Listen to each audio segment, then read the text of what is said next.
Bakit ang hirap kumpara sa akin? Or ba't ako nahihirapan? Bakit hindi siya madali?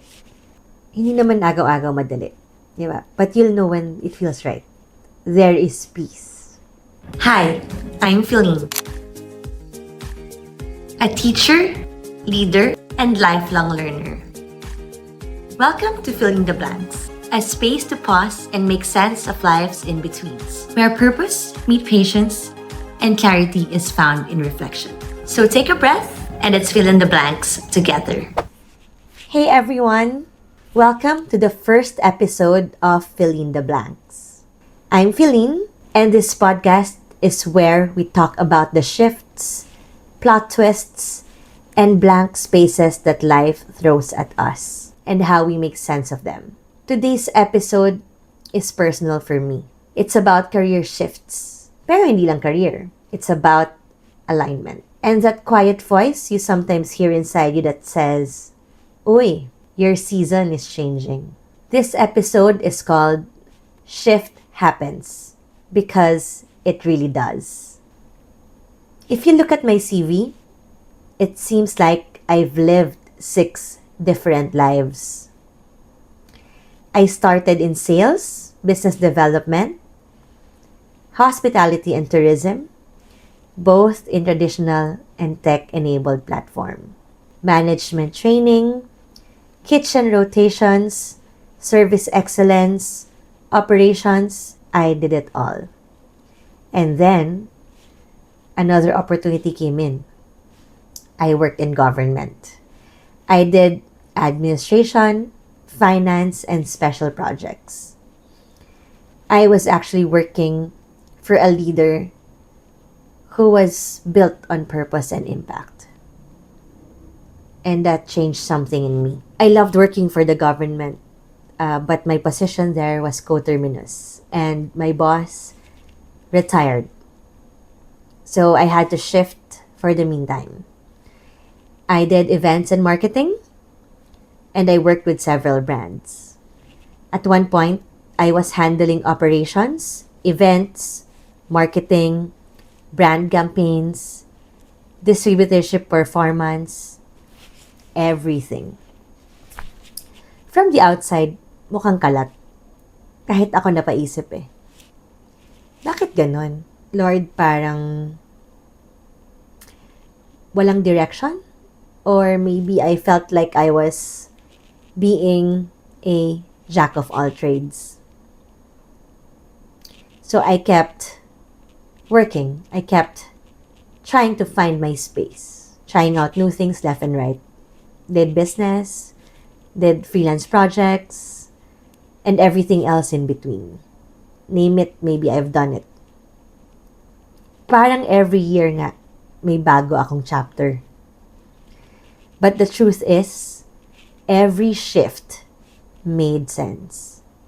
I just didn't know it at that time. Every shift taught me something crucial. Systems, leadership, communication, discipline, helping people. And eventually, all those shifts became hints. There are clues I did not notice at first. Dami kong natutunan naman din. Pero ang tanong, para saan ba to? Laging may ganong tanong.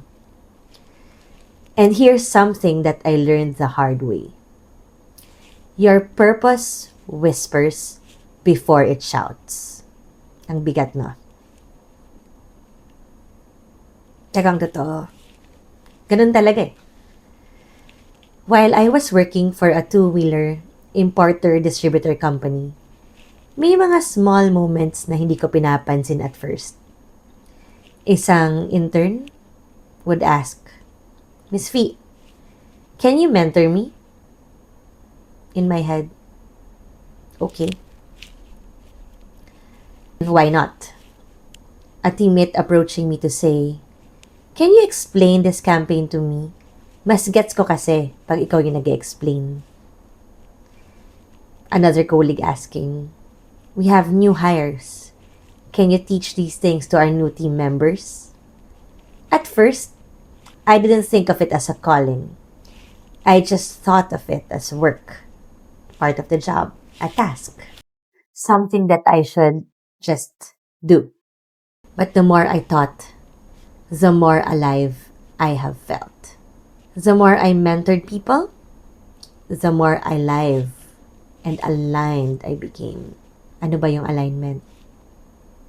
We'll find out, no? One day, a colleague reached out to me. A former colleague reached out to me. Fi, gusto mo bang magturo sa college? And something in me woke up. I couldn't explain it. As in, I used to avoid anything that has to do with teaching or mentoring na parang hassle eh. Diba? Why would I do it? Right? I can be a good individual contributor. I can thrive on my own. Why is there a need? And then I remembered something na. I was listening to podcasts on YouTube, Spotify, and then I came across the Juans. Carl talks about calling a lot.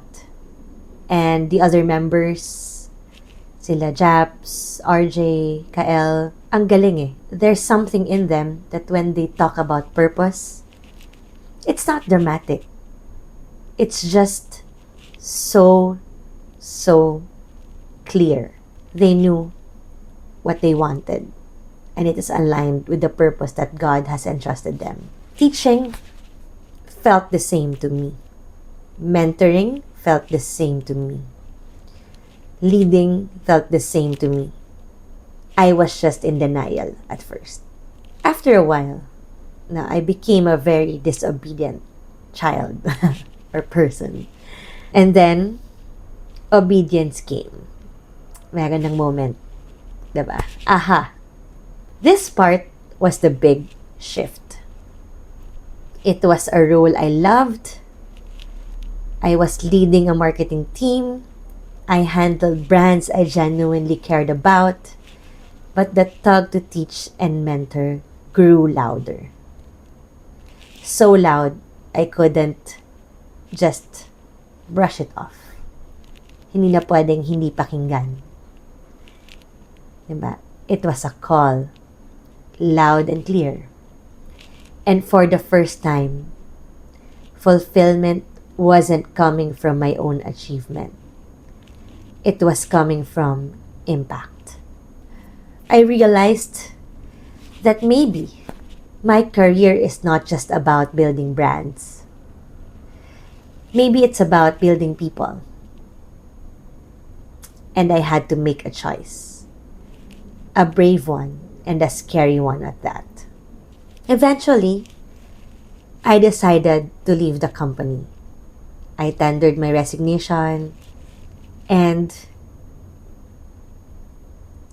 started pursuing teaching more seriously. So, I left the company not because something was just wrong. I mean, it's not perfect. But something was calling me forward. So when people ask me, "San ka na? What will you do? Ba't ka biglang aalis?" Honestly, it wasn't a churchy decision. It was a clarity decision. I actually mentioned multiple times, both written and verbally, that there was just a change in direction. And frankly speaking, when I see the faces of people I talk to, they had a question mark on top of their heads na parang, talaga ba? Or ayaw mo lang sabihin? But to be honest, that was the main decision point. The rest were just add-ons. Maybe additional affirmations that you are no longer for this place because your time here is done.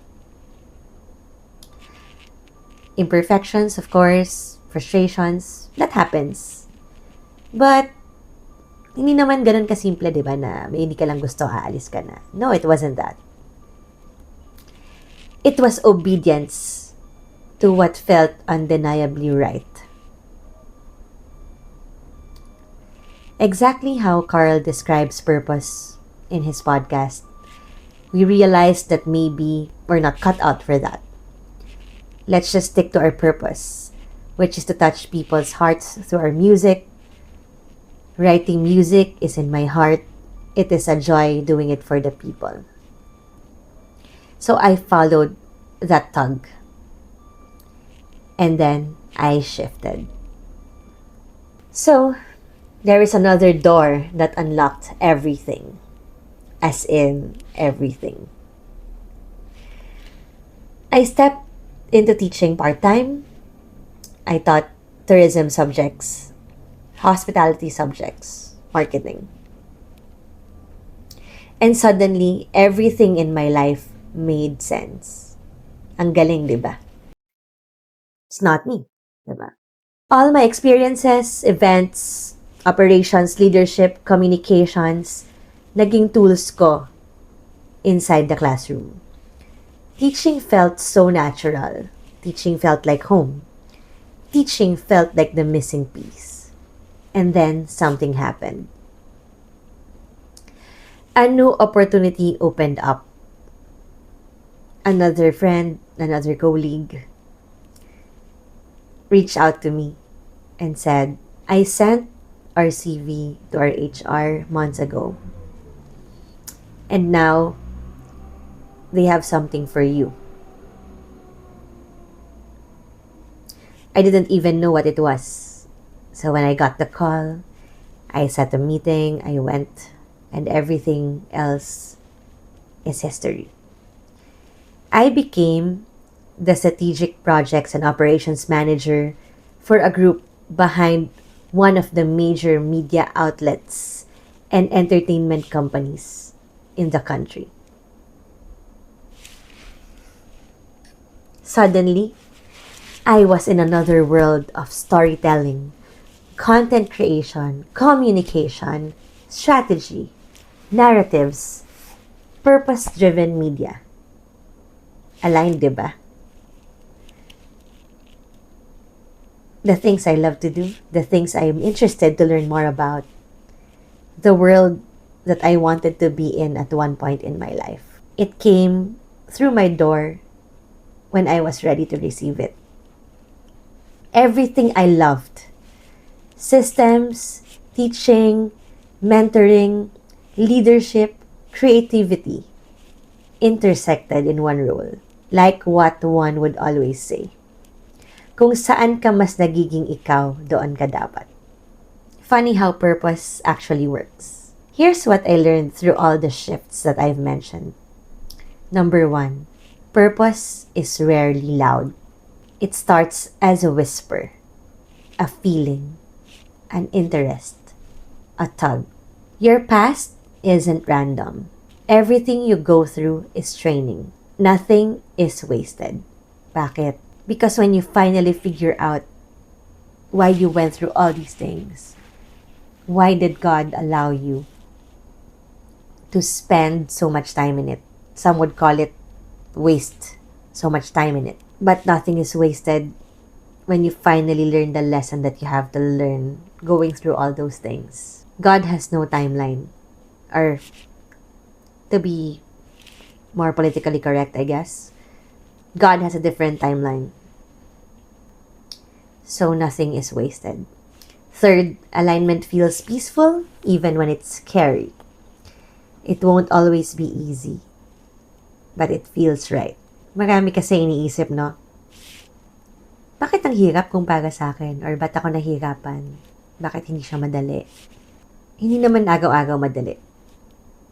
Diba? But you'll know when it feels right. There is peace. Number 4, you know you're aligned when impact becomes more important than applause.